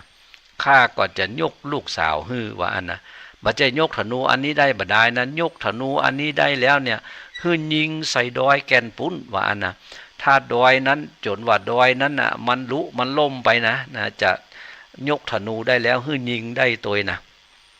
ก็อันทีนี้ก็หมู่เจ้าฟ้าเจ้าแผ่นดินนะครับเนาะหมู่ลูกเจ้าบ้านเจ้าเมืองทั้งหลายที่ปากันมานักหนาปาป้านนี่นะก็อันเนี่ยกะนะครับจะเป็นได้จับเบอร์กันละก้านี่ฮะโอ้มันบ่ได้ครับนะจะมาจับเบอร์จับฉลากกันนี่บ่ได้ครับประเดี๋ยวนี้ไผ่อายุนักเหลือเปิ้นเลี้ยงตามอายุวสานะครับก็อันคนใหญ่เหลือเปิ้นก็เอาแล้วครับเนาะก็บอกว่าค่าเนี่ยจะยกค่านี้จะยกนี่นะอันเท่าบ่อยู่ตามเท่านะครับเนาะใครได้เมียสาวลูกนะครับเนาะก็อันมากันนะครับเนาะก็มายกก่อนกะหมู่เจ้าพญาทั้งหลายมายกก่อนลูกโอ้ยกจะได้ก็บ่ขึ้นครับนะจะมาคดควัดใส่จะได้ก่อนแล้วนะครับเนาะก็มันหามสี่ยังหามตื้อตะนั่นนะครับเนาะแล้วก็อันนี้มาใส่ยกคนเดียวมันจะเป็นยกแปะจะได้กันนี่หายนะหมู่เจ้าพญาทั้งหลายครับปากันมันยกครับยกก็บ่แปะกะไปพดจนแผ่วว่าหมู่ลูกเศรษฐีหมู่เจ้าบ้านเจ้าเมืองทั้งหลายครับอันหนุ่มน้อยหนุ่มใหญ่ทั้งหลายปากันมันยกแล้วเนี่ยนะครับเนาะมันตึงบ่ได้นะครับเนาะบ่ถ้าว่ายกบ่ได้นะครับเนาะมันเฟือนบ่ได้มันยังบ่เฟือนนะครับหมู่นี้ทั้งหลายก็นั่งพอมาบแล้วครับประเดี๋ยวนี้นะไผยกก็แล้วครับประเดี๋ยวนี้ตึงมดตึงมวลบ่มีไผแล้วลูกจานพระเจ้าอยู่หัวครับนะเจ้าพญาจำปาโหแล้วก็อันบ่อ้ายข้างจานั่นเนาะเฮาบอกคือมันมาวันนี้มันไปที่ไหนเห็นล่ะอีนะก ก็พอดีบ่อ้ายข้างจามันก็มาเหมือนกันนะครับเนาะคือมันมาแล้วเนี่ยนะครับเนาะมันก็จะเป็นก็ครับไปอยู่ตั้งหลังปุ่นนึกอะเพราะอย่างครับเจ้าบ้านเจ้าเมืองทั้งหลายมากันจะเป็นร้อยเป็นพันรุ่นนะครับตัวเก่าจะไปเนื่องอยู่ตั้งหน้าก็บ่ได้แล้วนะครับเนาะเปิ้นว่าเทวดานี่นะถ้าเทวดาเปิ้นไปที่ไหนเนี่ยนะครับเนาะถ้าเทวดามีศักย์ใหญ่เทวดามีศักย์ใหญ่คือเจ้าใหญ่นายโตเนี่ยนะครับไปที่ไหนแล้วเนี่ยมันจะได้นั่งตั้งหน้าครับหมู่ที่คนบริกิกอกนี่มันก็อยู่ตั้งหลังพุ่นนะครับเนาะเฮาพอครับยามมีการมีงานนี่นะโอ้คนบุญนักศักย์ใหญ่นี่มันนั่งตั้งหน้ากันปูนนะครับเนาะหมู่เฮาบริกิกอกนี่มันอยู่ตั้งปลายพุ่นลู่นะครับบ่อ้ายข้างจานนี่ก็เหมือนเดียวกันเนี่ยกะมันบริกปิกปอกลูกครับมันก็ไปอยู่ตั้งสุดปลายปุ้นนะครับเนาะในบ้านในเมืองมันก็ซ้ำเป็นคนตุกเนี่ยนะครับเนาะ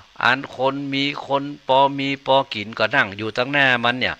ก็บ่อ้ายก็ไปนั่งอยู่ตั้งปลายเปิ้นกันนะครับโอ้หมู่นั้นไปยกเสียงหมดล่ะนะครับเนาะก็ไผก็ยกบ่ได้อ่ะก็จะมาแผ่วตาตัวเก่าไอ้หมู่นี่ก็มานั่งงำหน้าไว้หมดล่ะนะครับเนาะเจ้าป่อพญาก็บอกกับโหแล้วบ่อ้ายข้างจามีไหนหมู่เขาไปเอามันมาเหรอไอ้นะหมู่ทหารก็เลยไล่ไปซ้อหากะมันมีตั้งใดเห็นนี่หาอีน่ะคือมันจะบุญเข้ามาก็บุญบ่ได้ครับเพราะว่าคนตั้งหน้ามันกันเต็มไปหมดนะครับเนาะการบ่อ้ายนะครับเนาะนั่งอยู่ตั้งหลังยังบ่พอเตือนนะครับเนาะคนก็มาเกิ้มกันไปเหียอีน่ะหมู่ทหารตั้งหลายเซาะสอดกันไปตาพอไปพอมาก็มาปะใส่กะโหอยู่หั่นรอนั่นนี่น่ะขจายมานี่แปลงตางคือบ่อ้ายนั้นเตียวมาอีน่ะบอกคือคนตั้งหลายก็จำเป็นได้แปลงตางคือบ่อ้ายกันนะครับเนาะบ่อ้ายก็เตียวออกมาแหละนะครับปัดทหารก็หิ้วปีกแขนหิ้วแขนออกมาแหละขจายโวยๆก้าอีน่ะมันเหลือคิงอยู่คนเดียวแต่เอี้ยนะประเดี๋ยวนี้นะขจายโวยๆไปเจ้าป่อพญาเปิ้นบอกคือไปยกขึ้นมาโวยๆน่ะก็จำเป็นได้เข้าไปครับเนาะไปอยู่สองหน้าสองตาครับพอไปหันใส่แล้วเนี่ยนะครับเนาะแต่บ่ได้เนาะน่ะก็ในใจของบ่อ้ายครับมันก็กึดอยู่ในใจของกลุ่มมันกันนะครับเนาะโอ้เตจะพละผลบุญผลกุศลที่ข้าได้เคยมีมาได้กระทำปั้มเปงมาในแต่ชาติก่อนเนี่ยขอคือข้าเนี่ยได้ยกธนูนี้ได้กำเตเนอร์น่ะว่าอย่างแล้วเนี่ยนะครับเนาะก็ยกธนูกะนะครับเนาะคือตัวเนี่ยนะครับเวลาเตียวนี่ก็เหมือนจะกาอยู่แล้วนะครับเนาะแต่ว่าเวลาจะมายกยืนซื่อขึ้นไปแล้วเนี่ยนะครับเนาะซ้ำเอามือเบื้องเดียวนะครับเนาะยกธนูขึ้นนะครับ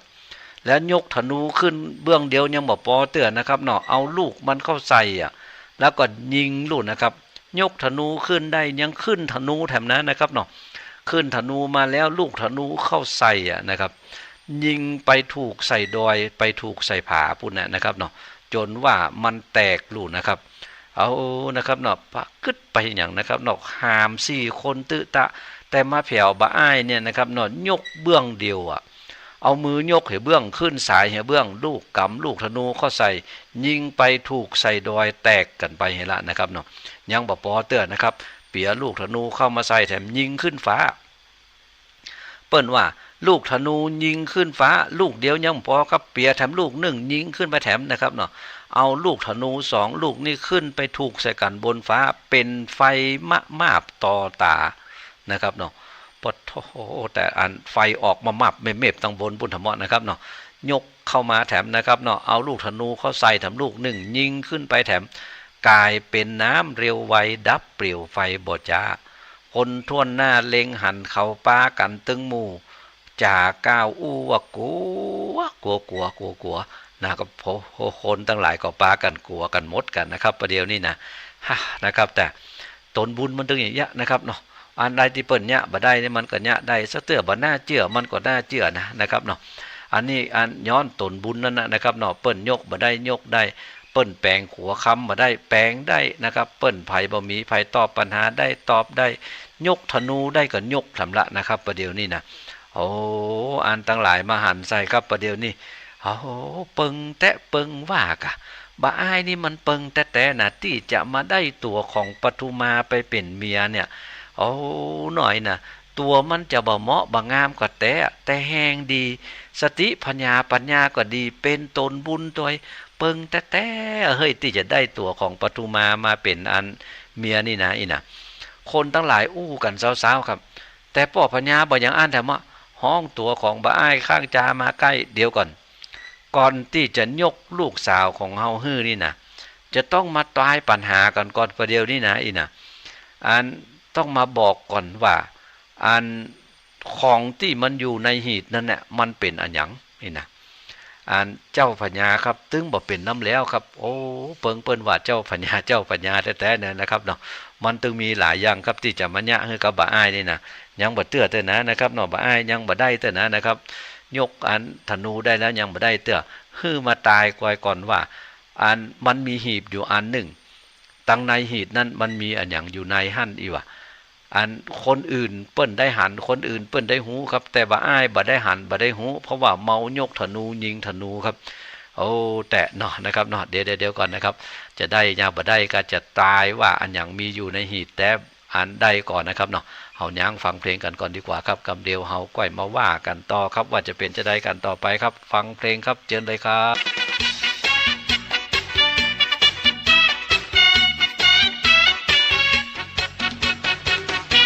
ยังไม่มีนอเล่าบ่สังเกตมีดอยสุดเป็นที่เพิ่งตั้งใจนักบุญล้านนาคูบาสีวิจัยแดนสีวิไลป้องใสเจิดจ้าดอยสุดเป็นแห่งศักดิ์ศรีประเพณีเป็นสีสังอาเมืองคนฮักจริงชายหญิงทั่วหน้าสมชื่อลือชาล้านนาเวียงพิง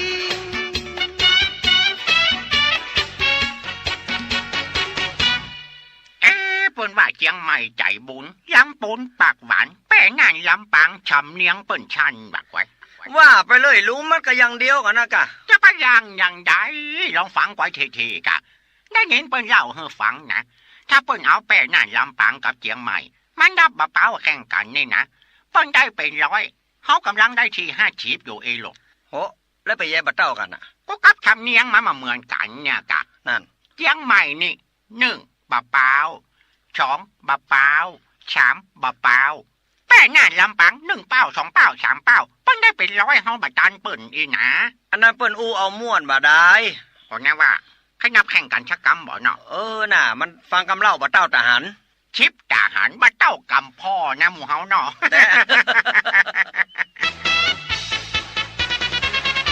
เจียงใหม่ใจบุญลำพูนปากหวานนครลำปางเจริญก้าวหน้าประเพณีเมืองกระเดื่องเฟื่องฟ้าเป็นเมืองรถมาแต่ต้นตำนานเก่าแก่นมนานโบราณการชั่วการละนานดังทั่วโลกลาเจริญรุ่งเรืองเป็นเมืองรถมา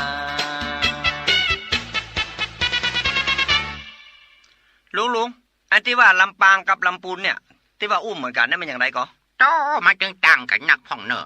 เช่นจื้อจีนหมายลาบนี่เขาต้องการเพี้ยแม่งก็โอ้ต้องใส่เพี้ยกะอันมันบะขมลุงถ้าตั้งแป้งานลำปางได้น้อย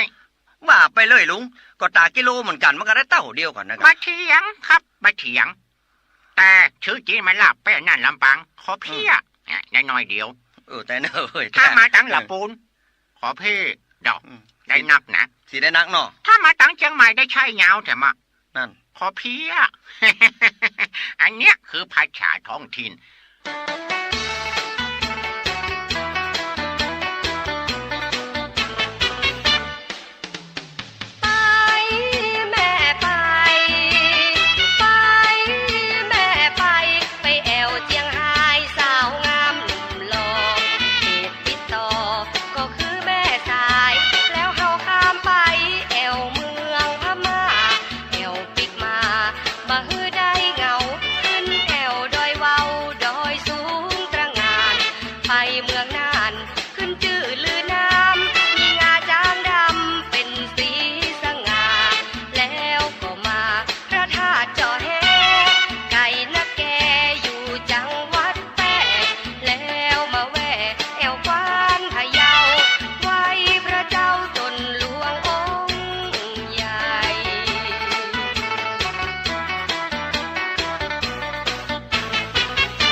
อกนักใจชะไหมบัดเดียวอันแถมน้อยนะละอ่อนมันจะอู้กำเมืองมาได้ละเนอะพ่อเมืองแม่เมืองชอนลูกอู้เป็นไทยอู้ได้ก็ยังแพนเป็นชะเริ่มชะเกิมเหียนั่นมันอย่างไรจะเริ่มจะเกิมหรอหมอขนาดมึงยังบอกหูเรื่องชะเริ่มชะเกิมโอ้แต่ลุงมันเกิดบัดตันนะกะลุงก็คืออู้จ้างพ่องมาจ้างพ่องฟังหูเรื่องพ่องบอกหูเรื่องพ่องนะกะอันเนี้ยเปิ้นห้องจะเริ่มจะเกิมอย่างเชียงใหม่เขาว่ากับไฟแม่นก็แม่นนะกะกับไฟนะกะคนไทยว่าไฟแช็กอันนั้นคนไทยเหรอพวกว่าไฟลำปางว่าแถมยังว่าได้หมอแปมแปมว่าแม่นว่าเข้าไปพะเยาว่าแถมยังแปมโชว์เนี่ยแต่ละที่แต่ละท้องถิ่นอู้บ่เหมือนกันกว่าผิดเพี้ยนไปคนเล็กคนน้อยแต่ว่าลูกหลานเฮ้ยจะอยู่ท้องถิ่นไหนก็แล้วแต่จะอู้ชันอู้ยาวก็แล้วแต่ฮักษาไว้เนอะภาษาบ้านเฮานะชันเน่บ้านเฮาก็คือภาษาท้องถิ่นของเฮาฮักษาไว้ดีๆเนอะลูกหลานเนอ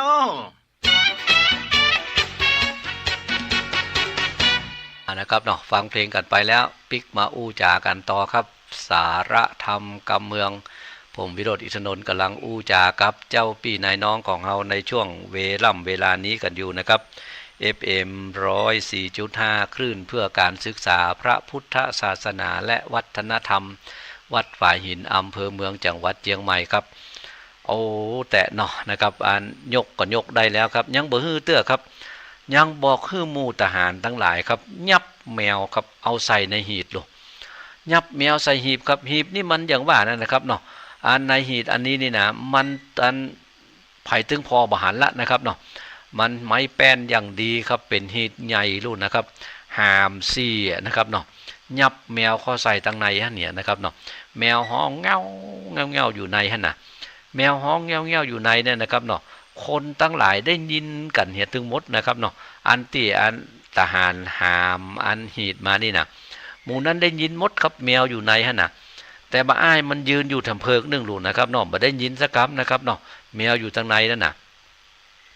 อันยกมาเผียวเอามาวางไว้แล้วก็อันเจ้าป่อพญาก็เลยมาถามกะบ่อ้ายถ้าตอบปัญหาอันนี้ได้นะเฮาถึงจะยกคือลูกเฮาเฮือไอ้น่ะลองบอกเราว่าประเดี๋ยวเนี่ยในหีดนี่มันมีแมงอันอย่างอยู่ในหั่นมันมีแมงอยู่ในหั่นตัวนึงนะไอ้น่ะตายมาเหรอมันมีอันอย่างอยู่ทางในหั่นไอ้น่ะปะโถหมู่คนทั้งหลายนี่หัวนะครับว่าอันแมวเพราะว่ากายหั่นมาก็ได้ยินเงี้ยวแล้วหลุดนะครับเนาะถึงว่าแมวนะครับเนาะแต่บ่อ้ายมันบ่ฮู้แต่เปิ้นหลุดนะครับว่ามันมีอันอย่างอยู่ในหั่นน่ะนะครับเนาะยกมือขึ้นไหว้สาเทวบุตรเทวดาโลโอ้เนาะอันปุญญาบารมีของข้ามีนะขอให้ข้าว่ากรรมใดไปขอให้มันเป็นกรรมนั้นเด้ออีน่ะว่ากรรมใดไปขอให้มันเป็นกรรมนั้นเด้ออีน่ะพอว่าอย่างอันแล้วก็ยกมือไหว้สาเจ้าป่อปัญญากะป่อปัญญาเป็นเจ้าตนเป็นเกาบุรีข้าคอไขวาทีกล่าวจีว่าในหีดนี้บ่อเศร้ามีนกเก้าตัวผู้ลี้ซ่อนอยู่ภายในปะโถเอาละครับเนาะเจ้าพญากรรมนี่เฮาบ่ได้ยกลูกสาวคือมันละเฮ้ยน่ะโอ้โหเปิ้นย่านหยังมาได้ตึงหมดแล้วนะครับเนาะผิดข้อเดียวบ่ได้นะจะมายกฮือแล้วน่ะเฮาจะบ่ได้ยกลูกสาวมาฮือเลยเพราะว่าใจเขาตั้งหลายเอาแมวเข้าใส่หรือยังได้ยินอยู่แง่วๆตะกี้นี่อยู่ไหนน่ะก็ใจหมู่ทหารทั้งหลายก็เอ้าเปิดหีดก่อนเนาะมีอย่างนี้ไหนน่ะนี่น่ะแต่งว่าอันเหมือนกับว่าบ่ได้หูได้หันอย่างนะครับเนาะอันหมู่ทหารก็เปิดหีดกันนะครับเนาะพอเปิดหีดออกมาครับนึกว่าจะได้หันแมวเต้นออกมาสักกำนะครับเนาะแต่พอเปิดหีดออกมาครับก็มาเป็นนกเก้าบ่จ้าเขาเปิดเล็งหันก็ป้ากันห้องสาวสนั่นด้าวโฮงหลวงว่าแมวตามงแต่เล้าสั่งกายเป็นนกเก้าดงหนานะครับอันอย่างอี้นี่หายนะก็ตะกี้ได้ยินเสียงแง่วๆอยู่อย่างมาเป็นนกเก้าอีนะบินออกไปปุ้นไปเห็นแล้วนะครับเนาะเปิ้นว่าตั้งแต่หั่นมานี่นะนกเก้านี่ตามันอย่างแมวอ่ะตามันอย่างแมวตาใสมาบอย่างแมวตั้งแต่นั้นมาติดต่อบ่ขาดข้อถึงปัจจุบันเฮาเตี้ยงหันนกเก้ามีตาบ่เศร้าเหมือนแมวหากเป็นแนวแต่ไทยสืบไว้ลำดับมาอันนี้เป็นเรื่องเล่าตานกเก้าว่าอันนั้นนะครับมันมีหีดมาอย่างรู้นะครับเนาะเป็นใดตานกเก้ามันอย่างมันใหญ่ ก็เพราะว่าอันยับแมวใส่หีดแล้วมาฮื้อบะอ้ายข้างจานี่ตายบะอ้ายข้างจามันก็เลยมาบอกว่าเป็นนกเก้าอันตาแมวนี่มันตึงตาใหญ่รุ่นนะครับเปิ้นว่าตามงอย่างกับตาแมวรุ่นนะครับเนาะฉะนั้นนกเก้าตาแมวนกเก้าตาแมวครับมีหีดมีหวยมาอย่างเอี้ยนะครับเนาะโอ้ฟังแล้วเอาไปเล่าให้ลูกหลานได้เนี่ยนะครับเนี่ยอันเจ้าพญาครับโอ้โหปอว่าอันบะอ้ายมาว่าอย่างอีแล้วเนี่ยมาเปิดอย่างอันแล้วก็มาปะใส่เป็นนกเก้าแต่แต่เนาะบ่ได้มันสักกรรมเฮ้ยอีน่ะมันได้จะบาคนนี้มันได้จะเป็นคนอันมีกระท่องกระถาอันอย่างเฮียก้านี่หายอีน่ะมันอย่างมาได้อย่างอี้หายอีน่ะ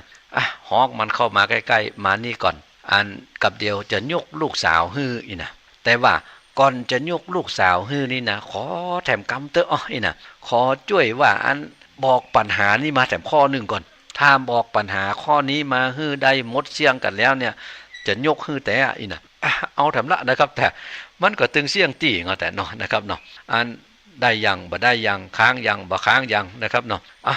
เอาเจ้าพ่อพญาจะถามอันยังผมถามมาเตอร์ครับอีน่ะบ่อ้ายก็บอกฮื้อเนาะพอบ่อ้ายบอกฮื้ออย่างอันแล้วเนี่ยเจ้าพ่อพญาก็เอากะถามปัญหา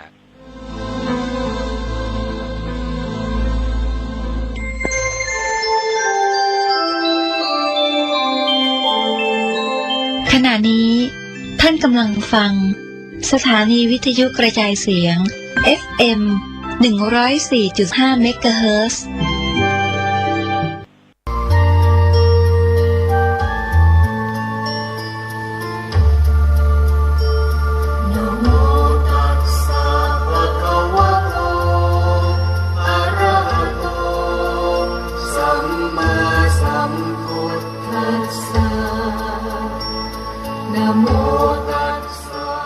ขอเชิญร่วมทำบุญทอดพระป่าสามัคคี สมทบพัฒนาสร้างพุทธมณฑลจังหวัดเชียงใหม่ พื้นที่190 ไร่คณะสงฆ์อำเภอดอยหล่อส่วนราชการกำนันผู้ใหญ่บ้านองค์กรปกครองส่วนท้องถิ่นและศรัทธาประชาชนทุกหมู่เหล่าณสำนักพุทธมณฑลจังหวัดเชียงใหม่ชั่วคราวบ้านโคกเสือหมู่ที่18ตำบลดอยหล่ออำเภอดอยหล่อจังหวัดเชียงใหม่วันจันทร์ที่1 มกราคม 2567 เวลา 14 นาฬิกาสุขาสังคัสสะสามัคคีความสามัคคีนำมาซึ่งความสุข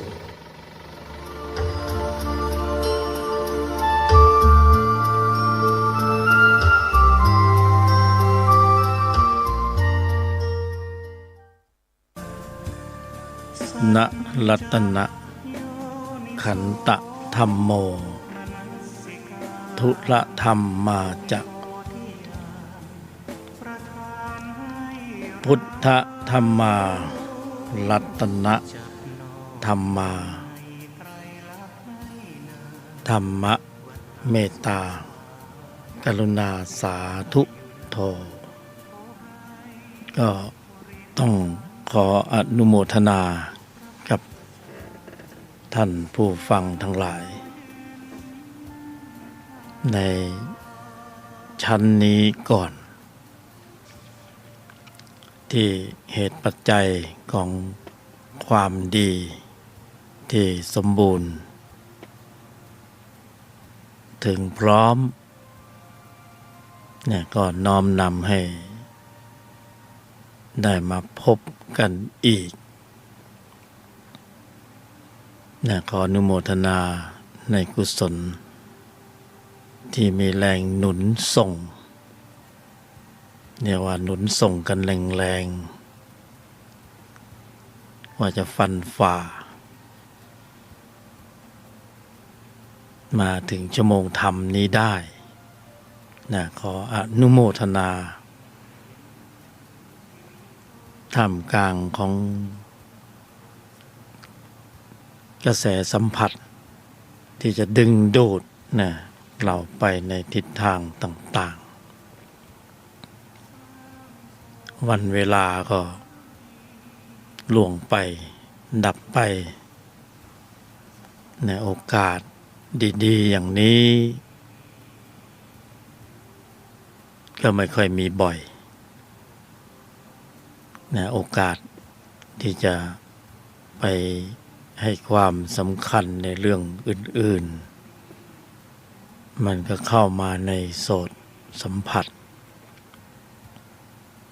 ก็เรียกว่า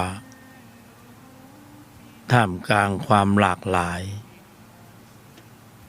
ของสัมผัสความหลากหลายของจิต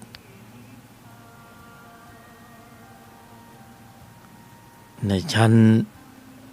ที่จะมีแรงดึงดูดแต่ละชั้นก็มีกำลังของเขาในการที่จะดึงดูดความรู้สึกไปในทิศทางต่างๆจิตชั้นตัวก็ไม่เบาเหมือนกันมีแรงดึงดูดแรงผลักดันเยอะให้หมุนเวียนให้เราต้องไปบริหารจัดการไปดิวในเรื่องของรักโลภโกรธหลงกินกามเกลียดมีโกงบ้างมีเล่ห์เหลี่ยมบ้างผลประโยชน์เงินทองหน้าที่การงานเยอะแยะเต็มไปหมดเพราะฉะนั้นโอกาสที่จะมาดำเนินในธุรธรรมในเฉพาะ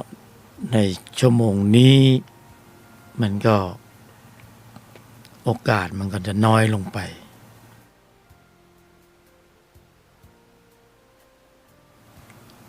แต่พวกเราก็ยัง